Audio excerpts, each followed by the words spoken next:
Local productions seen on Delta College Public Media are made possible with support from viewers like you. Thank you.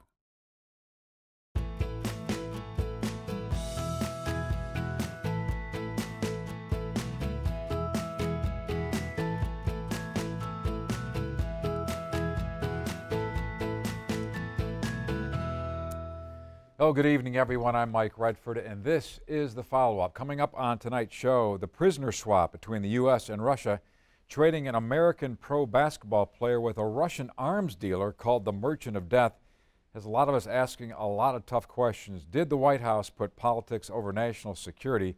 Peter Roseberry from Saginaw Valley State University is here with his perspective.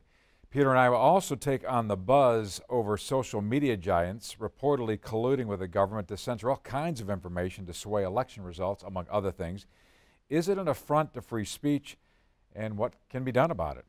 Plus, polio, thought to be pretty much eradicated for decades from the U.S. and most of the rest of the world, has resurfaced in some areas, and Michigan is among the few states where wastewater is being tested for the virus. Chuck Cusick works in the front lines of polio awareness for the Rotary Club. Locally, he has some information you need to hear. But first, we would like to hear from you to help drive the conversation here on the show. You can do that in a variety of ways via social media on Facebook and Twitter. You can email us, or you can dial into our follow-up hotline to voice your opinion or suggest future show topics. And if you'd like to watch any of our past shows this season, just log on to deltapublicmedia.org. Up first, we have Peter Roseberry, philosophy professor from Saginaw Valley State University, a regular on the show, and he's back for another round. Always good to see you. We got new coffee cups this time, I see. That's your Christmas. Do you guys sell these things? That's your Christmas present or your going away present. Love it. Either way you'd like to do it. So, hey, the prisoner swap between the U.S. and Russia. We traded away this Victor Boot, a notorious arms dealer, the Merchant of Death, they're calling him, in exchange for movies for about him. Right, a high-profile WNBA sort of superstar, Brittany Griner. She was being held on a very small-time sort of drug charge. Nothing against Brittany Griner, and I think it's great to see her back on American soil under the circumstances, what she was facing. But having said that, it just seems like a bad deal from us, very, very one-sided. And people are saying, was it clearly politics over national security? Because I think we're going to pay the price on this. It's hard to understand why they made that deal, I guess. Yeah. So let's see if we can frame it in a way that maybe helps here, because I understand the concern, right? If we imagine that we've got kind of like a scale, and you put the best female basketball player in the world on one here, and a really particularly nasty arms deal over here, doesn't seem like a fair trade. But let's remember a couple things. So first of all, a lot of this is contingent on what Russia is willing to do. The reporting that I'm familiar with was that Russia was simply not willing to make other kinds of trades to get her home unless we gave up this guy in particular, who seems to be pretty cozy with Putin, and at least the reporting that I've seen was suggesting I would totally fight in the Ukraine war, which I think is totally justified. Oh, sure. I don't know why he's not picking up a gun and doing it. I guess we'll see if he's a man of his word. So some of this is a little contingent on what Russia was willing to do. Let's add something else into the equation. I don't know anybody who's willing to just take Russia at their word that the charges that Brittany Griner was convicted of were legitimate. Let's just suppose that they were, and that what she really did in violation of Russian law was carry around a vape pen with essentially some contraband. Right. We were discussing this before the show. And some cannabis oil, maybe, but whatever. That would be the the thing that was prohibited. Right. Neither one of us believes that if this happened, that was the first time it had happened. There had probably been precedent before. Because she was a celebrity and a professional athlete, surely the word was that this is okay and we'll look past this. So this is where politics comes in a little bit of a different way, right? That Russia was looking to make an example of her, very high-profile athlete. Again, best female basketball player in the world.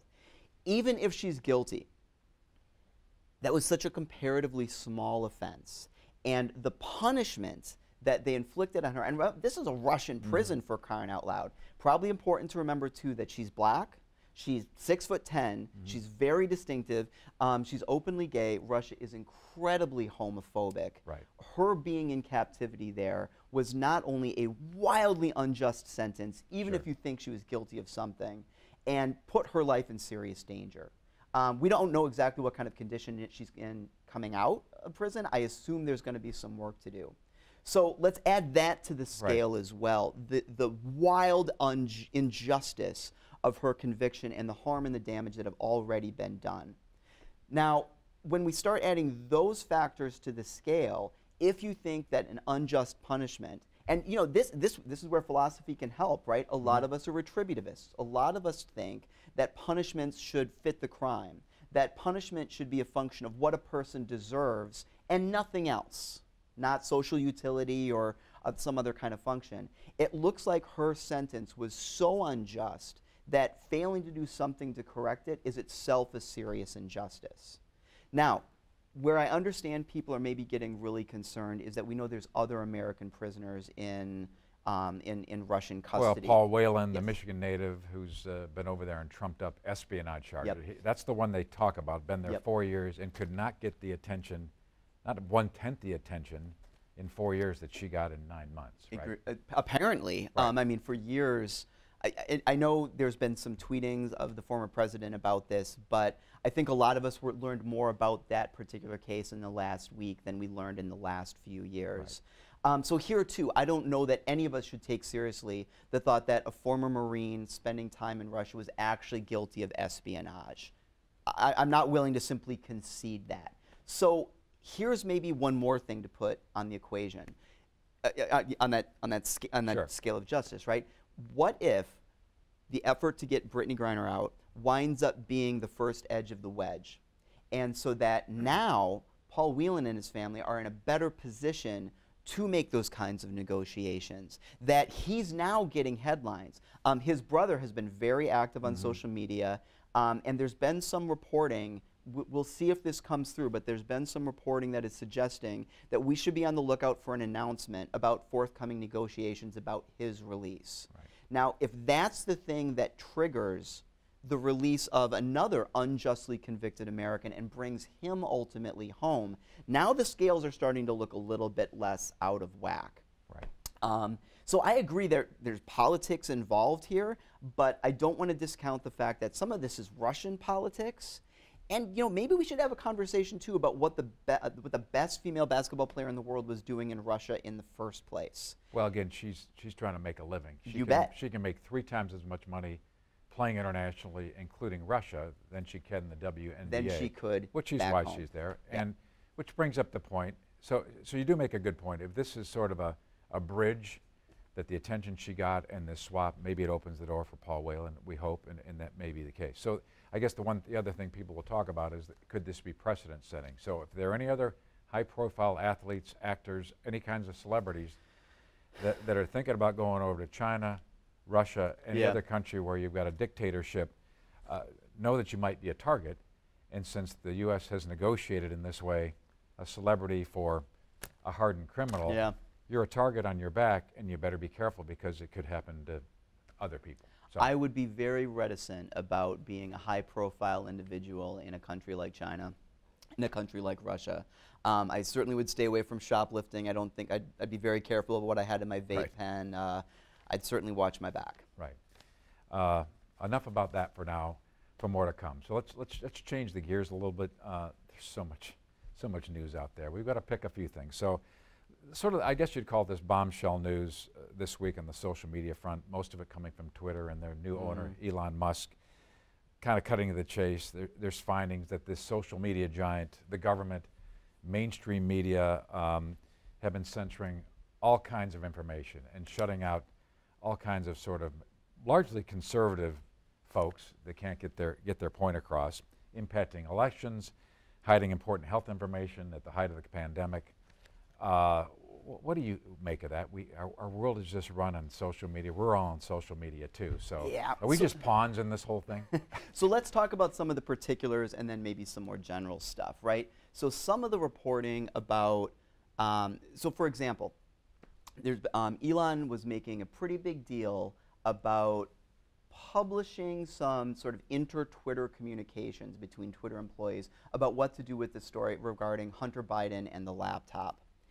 If you actually look at the exchanges, it's really not damning stuff. Some of this actually strikes me as pretty responsible and guarded concerns about a news report that we know had been floated by Rudy Giuliani and some of his goons that had some pretty dubious information behind it.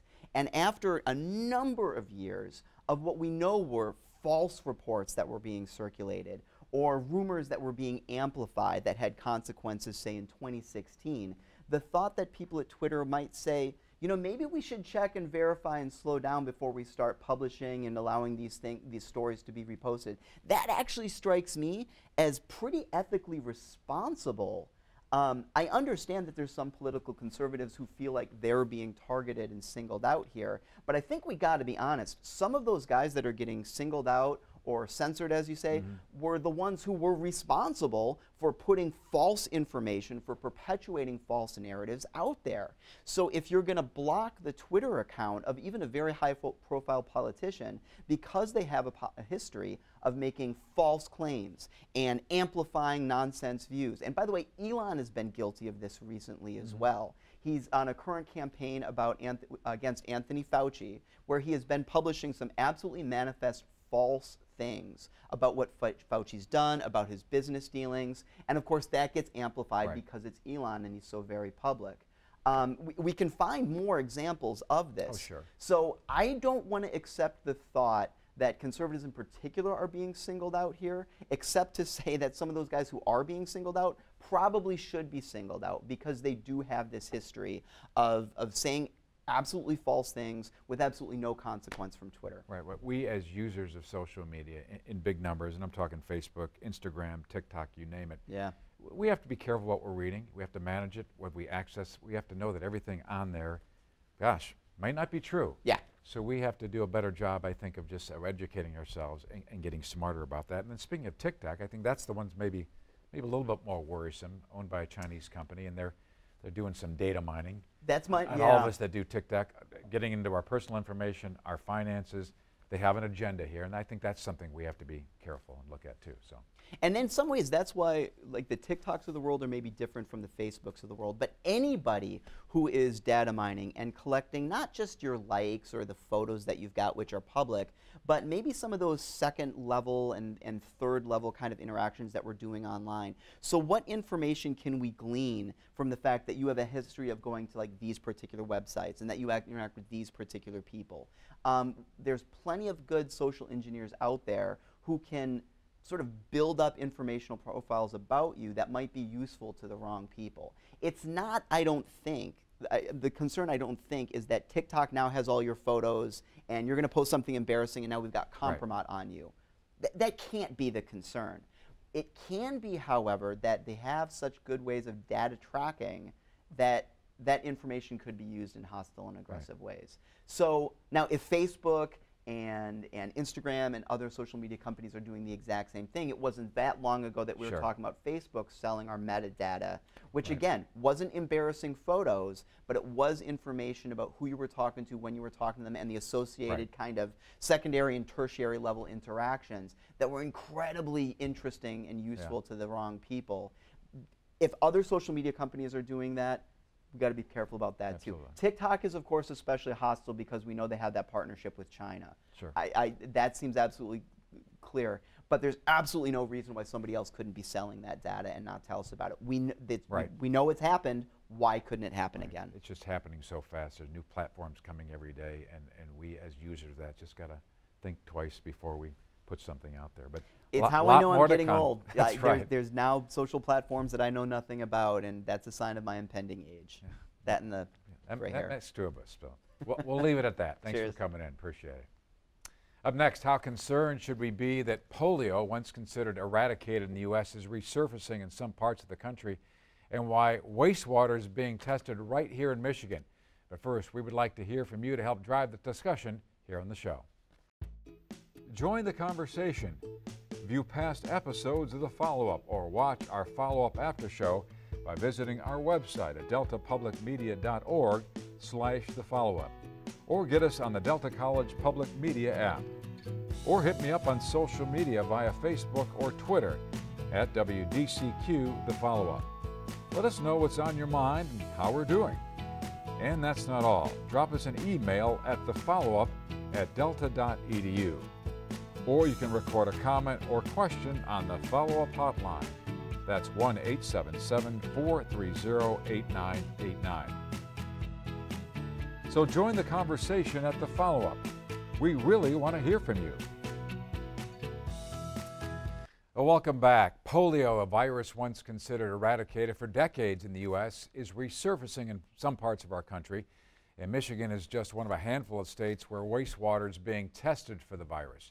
Chuck Cusick is with Rotary International, a global service club that works in the front lines to keep polio at bay, right here, here at home and abroad. And you're with the Bay City Rotary Club.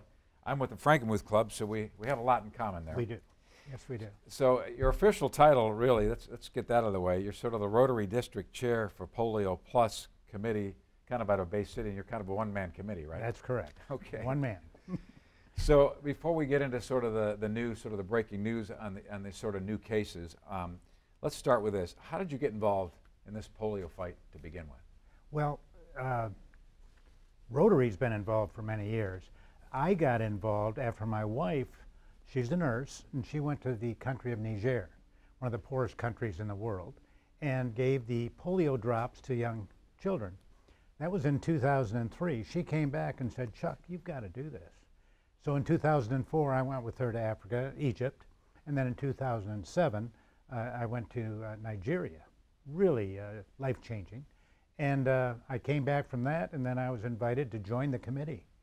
And then at the next meeting, I found out I was the committee. So that's been going on since about 2009.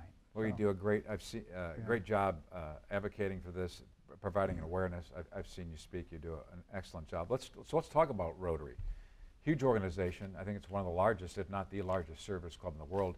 And I think people don't know we're the only service club that has a seat in the United Nations. Yes. We don't have a vote, but we have a seat. That says a lot. So how did they get involved in such a big way on polio? Well, it really began in the Philippines. You know, every Rotary club, there's some 30,000, they're allowed to do any projects they want. It's from the bottom up. They decide. And a group in the Philippines, several clubs got together and found that possibly we could eradicate polio. They knew it was gone in the U.S. because they vaccinated enough children. So they started a program. It was 1976. And by 1979, there was no more polio in the Philippines. Rotary saw that. And then in 1985, they made the decision, let's try and do this worldwide. We had eradicated smallpox in the 70s, so why can't we eradicate polio next? And so that's what picked it up, and the whole program started in 1988 and 1989. And the Bill Gates Foundation got involved. Oh, that was later. Huge money getting thrown out. We can talk about that later, or maybe in the after show segment. Yeah. So let's talk a little bit about the history before I get with about the new cases. Some of the viewers watching may be familiar with some history. Let's touch on the history of polio, 40s and 50s, right? Well, when I was a kid, you know, I'm 82, so in 47 there was a huge outbreak in this area, and I grew up in Detroit, and we were scared. You know, the mothers were. The kids were never afraid. I've met people who said, Chuck, I was playing in the yard, and we were running through the sprinkler, and I'm walking into the house, and I just collapsed in the driveway, and I had polio, and it just struck that quickly, and we didn't understand in the 40s and 50s what caused it. We thought, some people thought it was through the air. No, it wasn't. It's through the water and through the fecal system, if you will. It comes through with bad water, and that's how it's transmitted from human to human. Right, yeah. Dr. Jonas Salk, who has connections with the University of Michigan, back in the 50s, developed this vaccine, and it was life-changing for people across the world. Truly was. Now, back to sort of the latest news, that cases of this vaccine-derived polio virus are coming up sporadically. I don't think it's anything we need to panic about, but it is concerning. We have some information on the screen that, you know, the vaccine-derived polio virus was detected in London and then New York, where it had previously been eliminated. And yet now there's this connection to Michigan and a couple other states, I think Pennsylvania, where they're testing waste treatment water. So sewage let's water. go down that path. What do you make of it? Well, first, the vaccine derived comes from the live polio vaccine that's in the drops. The injections we give in the U.S. are a dead polio vaccine, dead virus, and you will not get polio from that vaccine. But because it's much easier to give drops, in fact, I could do drops, I have, that the live vaccine in areas where immunizations are down and we're not really keeping up with them, sometimes that live virus gets into the sewage water or gets into the drinking water, and then we can spread it. Only one of maybe 200 who are carriers would actually get sick. And they might only have flu-like symptoms. It could be that simple. But others, potentially can be crippling. That fell in Rockaway, New York. Right, and is that why some of these cases are coming up, not only in New York, they're looking for it in Pennsylvania and Michigan, but we think about Afghanistan, Pakistan, some areas that we thought it was gone, but now the cases have come up a little bit. Is this because the vaccine is not getting there? Well, Pakistan and Afghanistan are the only countries where we still have the wild polio virus. And that can get transmitted to another country. It turned up in Mozambique, for example, but it came from Pakistan. The wild polio virus, we know exactly where it came from. You know, the science has figured that out. The polio virus we find in Afghanistan is different from the one across the border in Afghanistan. So we can track that, and then if it does show up in another country, we know where it came from. Right. But the vaccine derived and comes and gets started, and we don't know exactly where it came from, other than the vaccine. So that case in New York, for example, we do not know exactly where that came from.